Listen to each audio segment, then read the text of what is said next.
ஆய்வு கூட்டத்தில் பெட்டிஷன் எல்லாம் கொடுக்கல.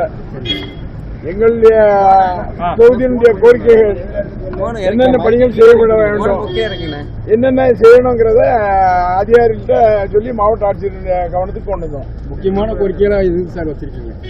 முக்கியமாக வச்சது ஒண்ணு என்னன்னா, திருச்செந்தூர் கோயில் அது பாதாள சக்கர திட்டத்தை ஏற்கனவே மாவட்ட ஆட்சியரோட கொடுத்துருக்கேன். அது இல்லாம வர்ற கார் பார்க்கிங் உடனடியாக பண்ணி கோயிலுக்கு போறதுக்கு வழி பண்றதுக்கு வழியை கேட்டிருக்கோம். அதுபோக என்ன, இந்த வெள்ளம் வந்திருக்கும் போது கடுமையா பல இடங்களில் உடைப்பு வந்துச்சு. அப்போ அடைக்கிறதுக்கு ஆளே கிடைக்காம அங்கிருந்து வெளியிருந்து கொண்டு வந்து ஆளை அடைச்சாங்க. ஆனா அவர்களுக்கு இன்னும் இந்த பணமே இன்னும் கொடுக்காம இருக்கு.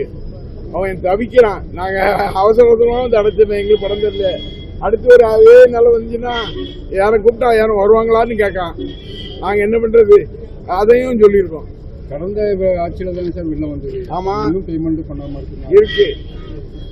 அதுதான் அவங்களுக்கு ஒன்றிய அரசாங்கத்திலிருந்து பணம் வரல இல்ல, வராம போட்டு கடுமாடுபடுத்தினா எப்படி இது பண்ண முடியும்? இப்போ இதை வாங்கி இது பண்ணி கொடுக்கணும்னு சொல்லியிருக்கோம் சார். அது போக இன்னைக்கு திருச்சியில வந்து தமிழக முதல்வர் பேசும்போது வந்து மீண்டும் போட்டியே வந்து டிவிகேக்கும் டிஎம்கேக்கும் தான் அப்படிங்கிற மாதிரி சொல்லியிருக்காரு. இதை பத்தி திராவிட முன்னேற்ற கழகத்துக்கு போட்டி எந்த கட்சியும் இல்லை.